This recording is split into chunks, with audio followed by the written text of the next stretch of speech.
Hi there everybody, my name is Kate and welcome to my channel, Trinergy Awakens Naturally. So I wanted to jump on here because man, it's been busy. As I always say, this is a timeless message that if it applies, it applies, and if it doesn't apply, please let it fly. And if it does stick, let it stick right in your third eye, okay? So the deal is that at this particular time, we're the day before the eclipse, and there's just so many conspiracy theories running around and so much fear-mongering and just bullshit that I can't hardly stand it. So of course I have to put in my 2 cents, 3 cents, and every cent that I have, because it makes no sense not to. So here's the deal, is that I was scanning through, doing my research. You know, I'm just kind of a research nerd. I like to look at a lot of different stuff, and right now, I'm going to need to hunt down every one of those little articles or videos that piques my attention about don't do this on the eclipse, especially as pertains to the spiritual journey, because I want to know, I don't want to miss out on anything. I want to know what I'm supposed to do and definitely what I'm not supposed to do.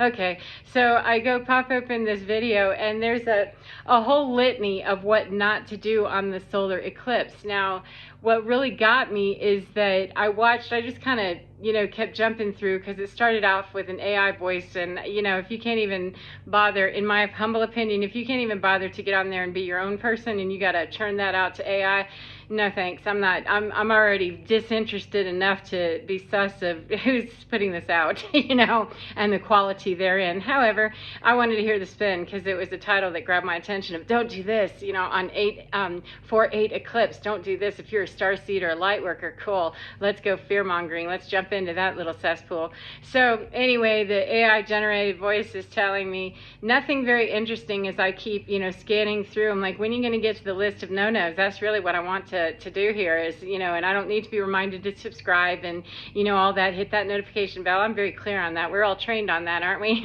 Oh yeah, by the way, make sure you, yeah, right. So anyway, I go through almost to the end of the video and I just can't stand it anymore. And I look through the comments and, because I kind of get some research done there of, does anybody in here know what we're not supposed to do? Will they comment on something? 222, thank you. So that I know, what the gist of this is, that I don't want to listen to Robot Sally go at it, with what I should and shouldn't. And why I was there monkeying around, I honestly don't know, other than to give me enough platform to come on here and give my 2 cents worth. So no one was really commenting about the content of the video other than their aggravation with the AI generated voice as well, and also the fact that this is clickbait BS. There's nothing really here of value that's telling me this. It was work of Dolores Cannon, which is quite valuable. However, it was also wrapped up in a whole bunch of non-Dolores Cannon work. So I wasn't confused for no reason. A lot of people were, but it still had thousands of views on it, which just shocked me. Like, okay, the clickbait thing works, I guess. Hey, by the way, don't forget to subscribe and hit that notification bell. Yeah, okay. I don't want to work that hard. If people are interested, they're interested, and if they're not, they're already off the spot. You know what I'm saying? So anyway, the reason that it got me going is that we're advising people, and there were other channels, it wasn't just that one, that actually did talk about specific things not to do and specific things to do, and some of them were in direct conflict. And what I'm saying to you is that anything that is guiding you during any season, but especially during a large celestial body movement of any kind where we already know the answer inside of us, what we need to do. If it's encouraging you to do something that doesn't feel right to you, please don't listen to that. Or if there's confusion in your head about it, you feel muddled, I'm not sure, I'm not clear, you have just as much ability as anybody anywhere to tell you what you need to do. You may have to sit for a little while and clear out the clutter in your butter. You may need to clear out the fog to get right through, where you need to hear to get the clearest message for you. However, if I were to listen to one of those videos that told me I need to stay indoors and basically, I guess, huddle under my covers, I don't really remember. I just kind of clicked off and went, yeah, okay, that's not what I'm doing. And if I'm not doing it, I'm certainly not the one and only person that's a starseed light worker, one of those weird people. I'm not one of those people. I'm not the only one that would choose to go right out in it, because that's what I need to be doing. That's what I've been instructed to do, what I've been guided to do, and that's what I'm planning to do, and I will do, is get right there in it, because I have work to do that's very specific to the work that I do, and it's more easily done when I'm in the direct sun. Hello? So, by listening to other people who declare through an AI generated voice voice or not, you know, if they're declaring that they're an expert on spirituality and energy and starseeds and light workers and all of that, it's really, I think that's a dangerous thing when we present it as the facts. You know, there's no way for anybody to verify any of this, really. These are all, you know, channeled teachings, or they're channeled from someone else that we read already, or we've channeled them directly ourselves. And so we're really only, in my opinion, that's the only thing it can be, because I've never seen any hard data on anything that we can prove that we're saying. However, I thoroughly believe what I hear, and I sometimes believe what other people hear, but I quit believing quickly when there's fear installed about this is what you should do, and I'm telling you because I'm an authority. I'm not an authority of you any more than you are an authority of me. I may have an observation that may be helpful for you, or you have one for me. However, the ultimate authority is within us, and when we're teaching other people to be engendered, 555, change, baby, change, bring it on. When we're engendering people to be tied to us in some way, or to look to us as a guide, a guru, a something, that can very quickly turn into an ego thing where we look to be the teacher and I'm the one who knows everything, and that is simply not true. The most humble teacher on the planet thus far, one of the most humble elder brothers on the planet thus far, was Jesus, and he wasn't rolling up in a caddy or wearing a whole bunch of gold, and you know, it just wasn't his style.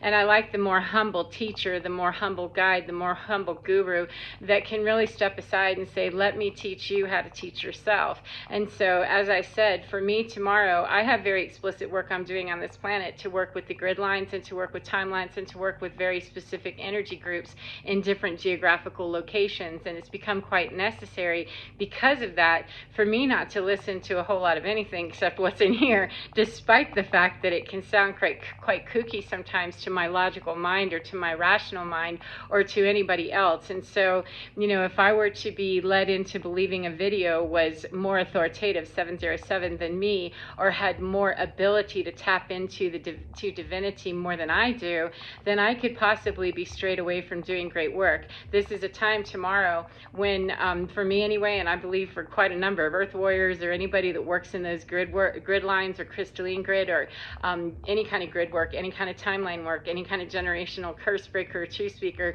this to me is a very powerful time, and I doubt I'm the only one.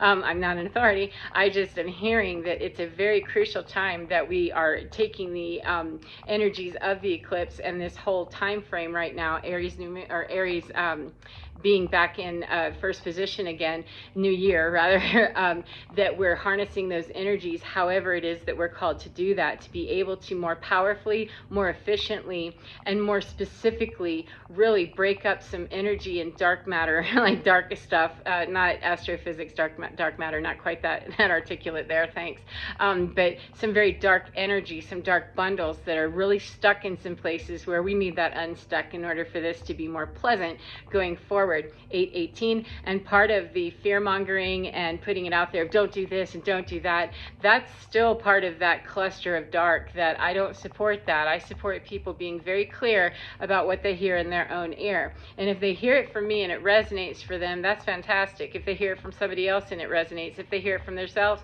that's even better. And that to me is the platform of understanding. I go forward with people when they ask me questions, you know, about divinity, and say, well, are you asking me about mine, or are you asking me about yours? Because I can only tell you what my experience is, how I get there, and what that is, and how there are some common themes among light workers and starseeds and people who identify in those weird, funky, vibrational energy healer kind of ways, you know, the clairvoyance and stuff.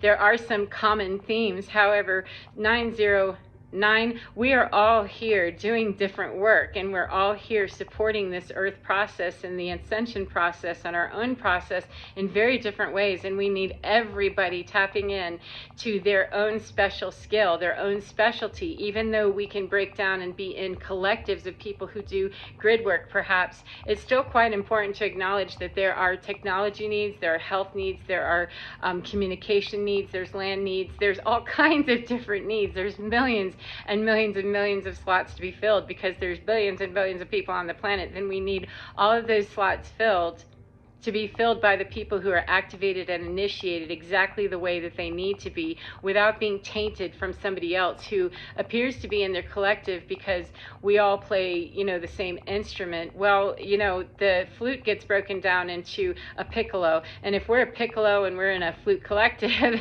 you know, not everything there applies, and I may not get the more specified information I need when I'm a piccolo over here. You know, some of the general information may apply, but I really need my more specified information over here, and that's where I get that from my own teacher, my own instructor on the side. And to me, that's where I go inside, is that where I need the most specified tutoring and mentoring and guiding and coaching, that's where I go in right here and get that from my guides and from my team. I let the general information out here inform me. Sometimes when it's informing me and when it's amusing me, I laugh, and when it's not amusing me anymore, I consider that a blow and I gotta go and see you later. But I go inside to ask, you know, where do I need to be, you know, during the eclipse? Where do I need to be working with the moon this time? Am I paying attention to it? And unless it's brought up to my attention, I don't go seeking a whole bunch of stuff out. And I've just found that for me, that's the process that works for me. However, I still would never tell anyone that if 11/11, every single cycle you're not there doing something in particular. If that's what you feel that you need to do, please support you in doing that, because we need the piccolo listening to their own coach, letting them know how they can piccolo away and really do their best job every single day, and keep branching out and diversifying about where we're going to take that piccolo music, because we all have our special skills. And if we try to narrow it down that I have the answer, no one person on this planet has the one answer for everybody. If that worked, we'd already all be coalescing about one book, in one book, no matter what one book it would be. We would all be there doing that as a collective energy, and we're not, because we all come from different places. Some of us come from different star systems. Some people come from different places on the earth, and they've rotated here quite a number of times, and so they've got geographical locations they're supporting. They've got alternate off-planet locations. They've got other dimensions. They've got other collectives of energies from dimensions that we do not see, and yet they hail from there. So 1212, it's a matter of respecting the diversity and understanding that the diversity means the entire orchestra is represented by everybody simply being in tune to play with itself. You know, get to concert A. We've got some sections that are just way out of tune, and woo, that's flat. We need to bring that up, you know, and that's how that works. It isn't that we're going to call the diversity bad and say that the orchestra is now going to be one instrument. We can't decide on one instrument. We're 8 billion people on the planet. We all have our own instrument, and we're here to sing in one giant old chorus, and you know, without any fear. So if you're hearing in your inside of you that you need to stay inside, then please do. If you feel like you need to go out and break up some stuff, you know, some energy, some do whatever, or do some special ritual or whatever it is you do, or prayer or whatever. I myself, you know, I was called to watch Inception yesterday to help me understand better. If you haven't seen that movie, man, I highly recommend it. That's multidimensional, metaphysical in a way that just, wow, really works for me to understand what I'm going to be doing tomorrow better. But doing things like that, why would I sit down on a beautiful day? Well, the winds are at 50 miles an hour, Kate. We're going to make it very easy for you to stay home. And then when you do, hey, how about watch that movie again for the 3rd, 4th, 5th, 10th time, whatever it is. And I picked up new information, of course. And so if we look around our environment and we're listening very carefully and we're trusting that what we're hearing is what we're hearing, and we don't allow ourselves to be swayed, you know, we can get confirmation perhaps, but if we don't get confirmation, are we wrong? If we feel like we're wrong, then we've made it wrong, and we may not do what would be the most supportive thing that we could do. And so I encourage you to, you know, if you're called to watch Inception, and then go for a hike, and, you know, on the solar eclipse. And if you're called to, you know, boogaloo and dance, then please boogaloo and dance until you don't want to do that anymore, and then you're called to do something else, or to rest, or to do whatever it is that your heart is calling you to do, because the best teacher that we ever have always lives inside of us. It's a matter that the teachers on the outside, the mentors and the guides on the outside of us in 3D, the best way that I've found that they can support me anyway is to teach me how to teach myself. You know, when I was a voice student, student. I was studying classical music, classical opera,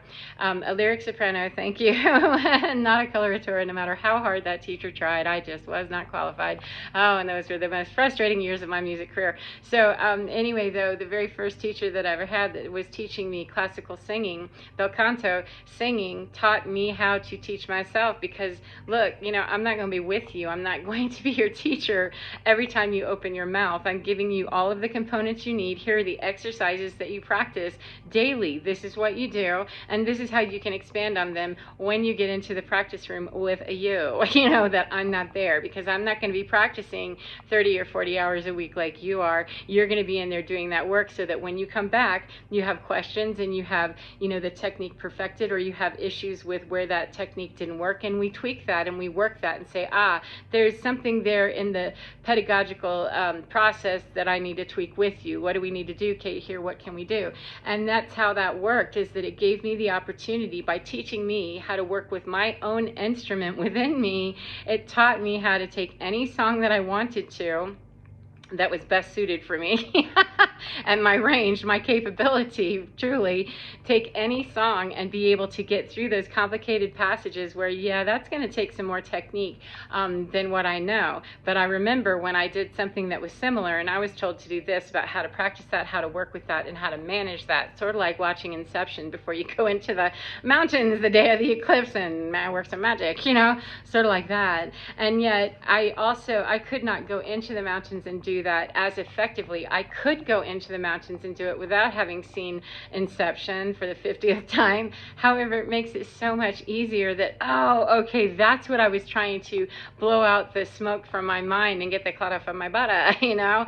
That's what one of my teachers, my very first voice teacher, he was the beginning of that genesis, that idea of, let me teach you how to be a fisher of men and not a fisherman. You don't need to learn how to eat a fish that I give to you. You need to learn how to fish, and then go even harder with that and become a teacher too, so that you know how to spread this engagement with the rest of the world, to learn how to sing harmonically. And even though I don't teach voice anymore, and I don't teach people how to sing anymore, I like to know that I could teach other people how to be more harmonically in resonance with what they see and what they hear and what they're doing in their energy, and that one day, you know, the earth will be more harmonically resounding in the universe than it is currently. It's very ugly in some places, and it sounds very atonal. 17 at 17 is 8/8. Thank you.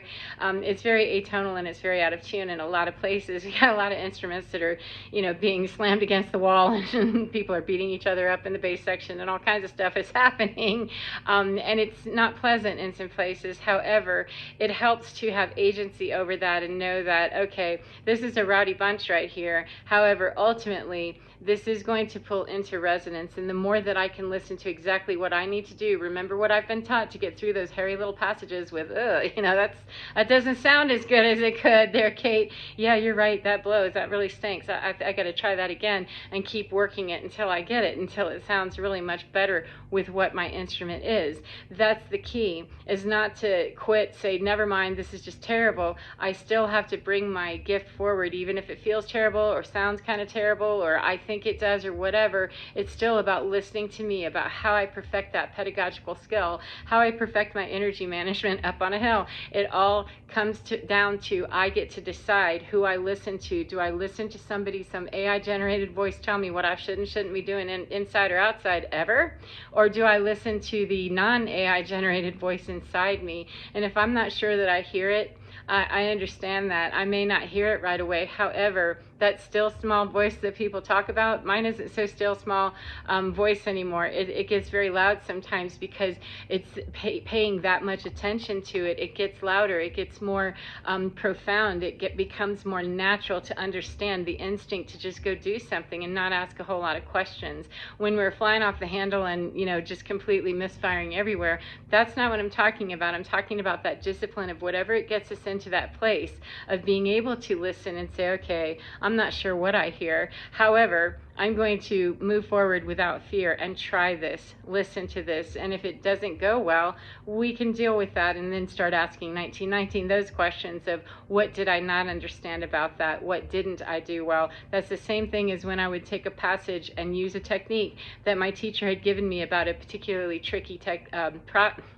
couple of measures on something, a passage that was particularly complicated, or the breath work was really going to tax me. If I had taken what I knew to do and it still sucked, and I brought it back and said, look, what is this? This doesn't sound very good. It's the same thing. He did not shame me. He didn't, say, my God, why didn't you get that? You already have the technique. You should know that. He understood that, oh, this is just another area where we've met a passage that it's different than that other one. It's similar, but it's different, and so let's perfect this one right here. And it doesn't mean that I would never find another passage with a similar issue. It means that I'm knocking out those ones that are, the similarities are growing bigger and bigger and bigger, that finally, it's just won't be too much of a problem to work through that kind of a complication that I used to have with that particular type of music. So I hope that's made sense to you, and I hope that you are well no matter what part of the day you're in. And remember, get within your skin, because you're divine. It is so fine. And it's so very clear. It can help you, and it does help you if you're willing to listen to it instead of listening perhaps to someone else who may or may not have the best answer for you. They may have an answer that's really groovy, and it may be the best answer that you come up with inside you too. However, please don't ever accept anybody's do this or don't do that, or you should or you shouldn't, especially if you haven't verified it with yourself. And if you know that that just seems kind of weird to me, you'll be able to figure out fairly quickly, the more that you hone that skill. It really is about coming in within and get to know what's your instrument and where you're having troubles, because that teacher inside, that guide, that whole team, that whole team that you have with you, that opens up. And these portals, these eclipses, these cosmic alignments and stuff, they are designed just for that, for us to have clear open channels where we can hear even more and use that pedagogy in a brand new way. So get busy and have a great day. See, I told you what to do. Did you go do it yet? Have a wonderful day if you choose to. And remember, get within your skin, because you're divine. It is so beautiful, so lyrical, so magical, and so absolutely fine. Enjoy yourselves, and I will see you again next time. Goodbye, my beautiful friends. Mwah!